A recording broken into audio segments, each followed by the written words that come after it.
Assalamualaikum, saya Lis Susanti, mahasiswa PPG Kimia tahap 1 gelombang 2 Universitas Negeri Medan.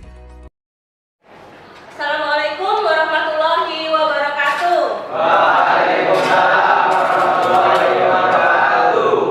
Selamat siang anak-anak. Siang, Bu. Bagaimana kabar kalian hari ini? Baik. Baik. Sebelum memulai pembelajaran, pimpin doa. Duduk siap, gerak. Doa mulai. Doa selesai. Baik, Ibu absen dulu ya. Ahmad Ega Saputra, Ibu. Ahmad Arifin, Aksay Fernando. Ya, ada semua ya nah, hari ini ya. Agar lebih semangat pembelajaran kita hari ini, kita nyanyikan dulu satu lagu wajib nasional ya, yaitu lagu Satu Nusa Satu Bangsa. Udah semuanya? Oke. Marilah kawan-kawan kita menyanyikan lagu Satu Nusa Satu Bangsa. Satu Nusa, satu bangsa, satu bahasa kita. Baik anak-anak, untuk hari ini siap belajar? Siap belajar ya.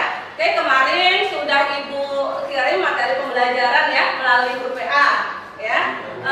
Ya sudah buka, sudah baca kan pasti? Ya, tentang materi asam bahasa ya, barukan asam bahasa. Oke, Ibu tanya nih, kalian ada yang pernah minum jeruk nipis? Pernah. Apa rasanya? Asam. Pernah merasakan sakit mah tidak? Pernah. Pernah. Rasanya gimana kalau sakit mah itu? Sakit. Perutnya perih. Iya. Perutnya perih.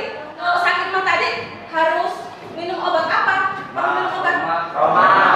Roma salah satunya. Nanti setelah kita belajar pada hari ini, ya, kita akan mengetahui apa yang harus dicapai ya oleh kalian. Ya.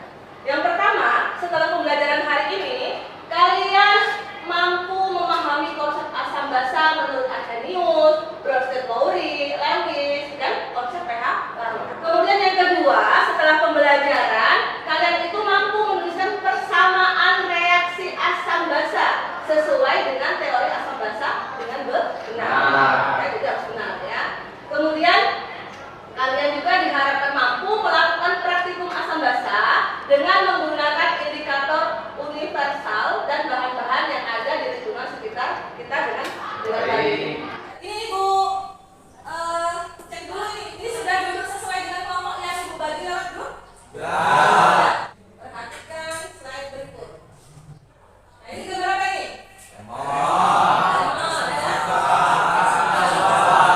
Kira-kira rasanya apa? Ya, betul semua ya. Tahu ya kalau cuma rasanya ya. Oke. Kemudian ini gambar apa ini? Ada yang pernah merasakan ini? Mati ya, ketahuan atau ini kejilat ya. Rasanya apa sabun mati? Kalau deterjen kira-kira? Nah, kalau ini nih, kalian kan TKR nih, pasti sering nih kalau bongkar mesin, nah, ada aki ya, ada Na4. Nah, ini asam. Ya apa? Air aki ini asam dan Na4 basa. Kira-kira bisa dicicip nggak? Bisa ya? Bisa dicicip? Ya. Nah, ini apa ini?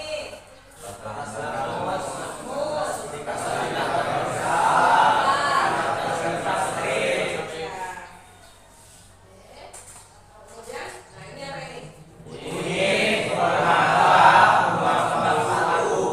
Nah, jadi ingat tadi dari step pertama sampai slide ini yang Ibu tayangkan.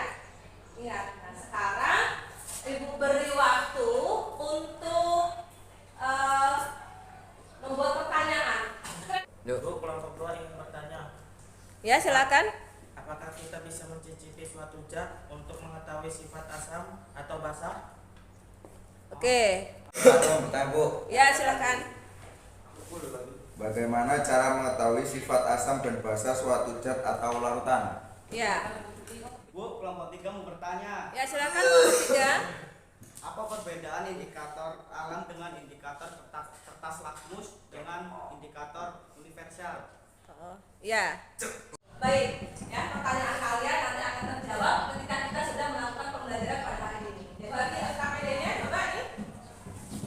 Kelompok 1.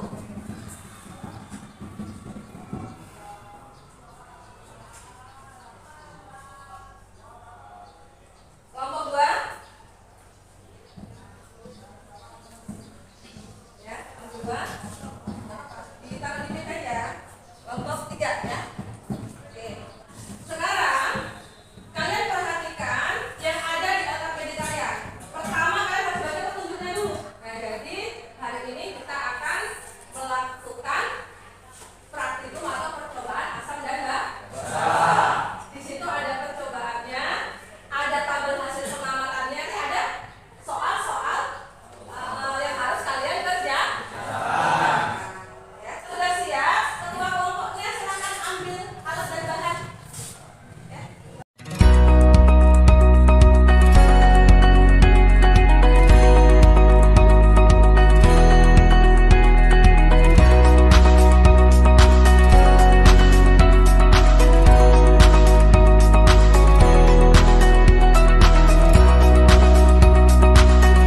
Ingat ya nak ya, tadi di LKPD ada prosedur, ada tabel hasil pengamatan dan ada pertanyaan yang harus kalian jawab.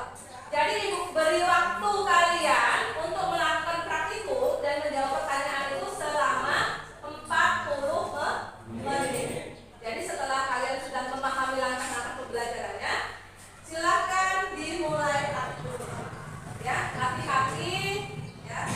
Kerjasama, harus kerjasama. Jadi di sini ibu nilai keaktifannya ya. Oke, harus kerjasama. Posisi senyaman untuk kalian.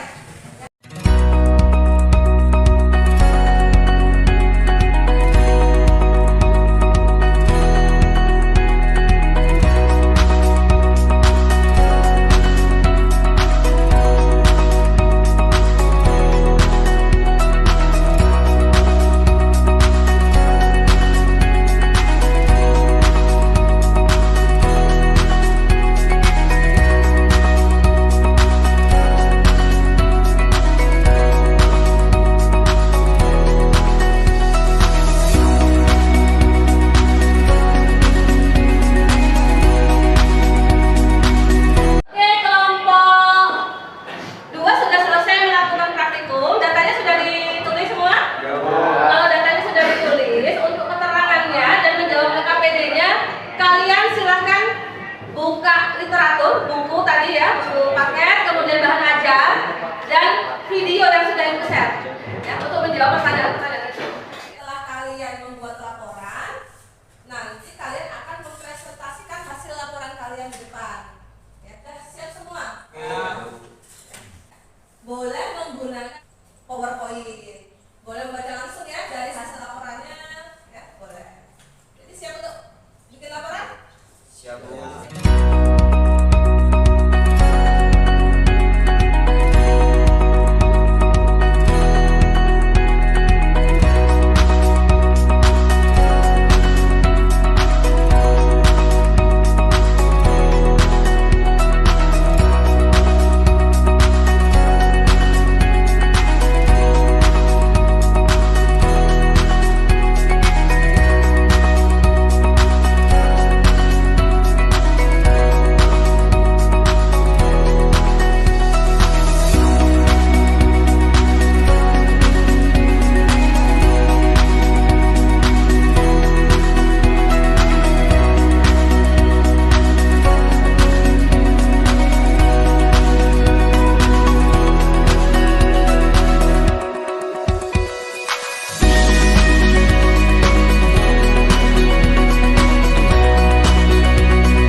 hasil pengamatan.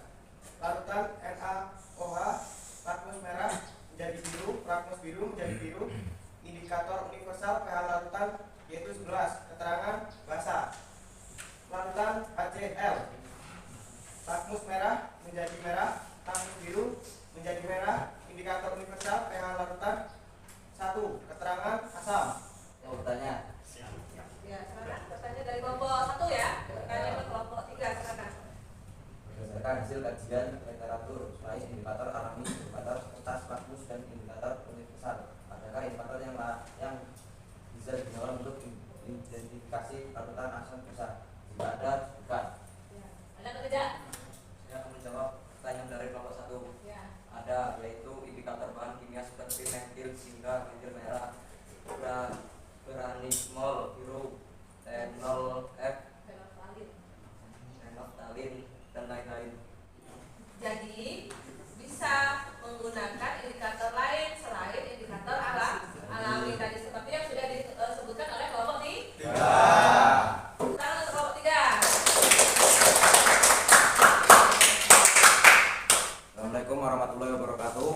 Waalaikumsalam warahmatullahi wabarakatuh. Kami dari kelompok 1 akan menyampaikan hasil diskusi dari kelompok kami, yaitu hasil pengamatan larutan asam basa. Yang pertama, larutan NaOH bersifat basa, dan larutan HCl bersifat asam, dan larutan garam dapur bersifat netral, larutan juga bersifat asam, air deterjen bersifat basa, obat mah bersifat basa, minuman berkarbonasi bersifat asam, dan air mineral bersifat netral.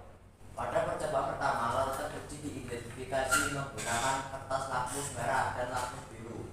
Larutan uji yang digunakan adalah larutan NaOH, larutan HCl, larutan garam dapur, larutan juga, air deterjen, obat emak, minuman berkarbonisasi, dan air mineral. Terbukti jika suatu larutan bersifat asam, maka akan memerahkan kertas lakmus. Lakmus merah akan tetap merah dan lakmus biru akan tetap biru.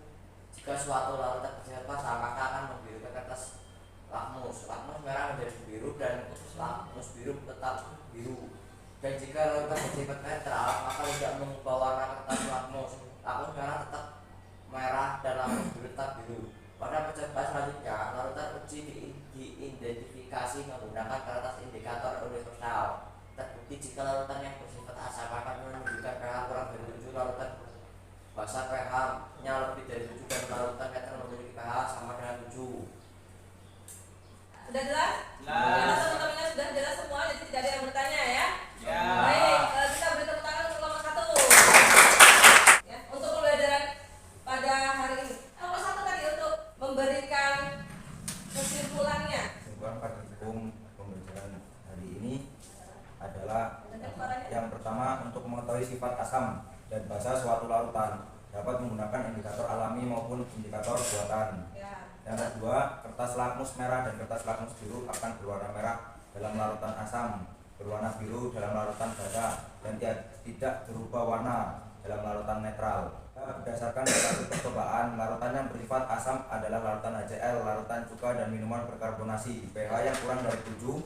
Larutan yang bersifat basa adalah larutan NaOH, larutan detergen, dan larutan obat mah. pH-nya lebih dari 7. Larutan yang bersifat netral adalah larutan garam dan air mineral. pH-nya sama dengan 7. Oke. Sudah?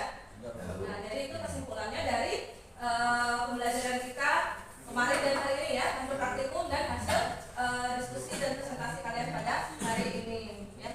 Baik, untuk selanjutnya Ibu bagikan angket motivasi kalian selama pembelajaran kemarin dan hari ini ya. Kalian isi di kolom jawaban ya. Ibu kasih waktu 2 menit.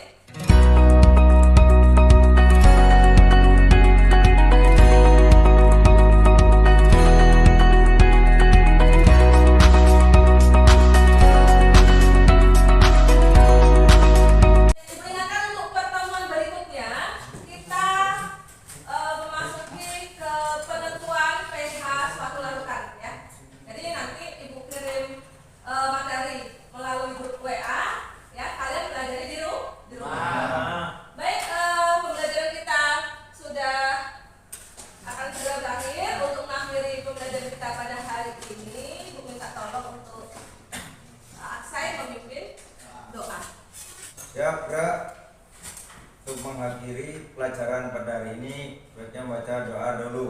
Doa mulai.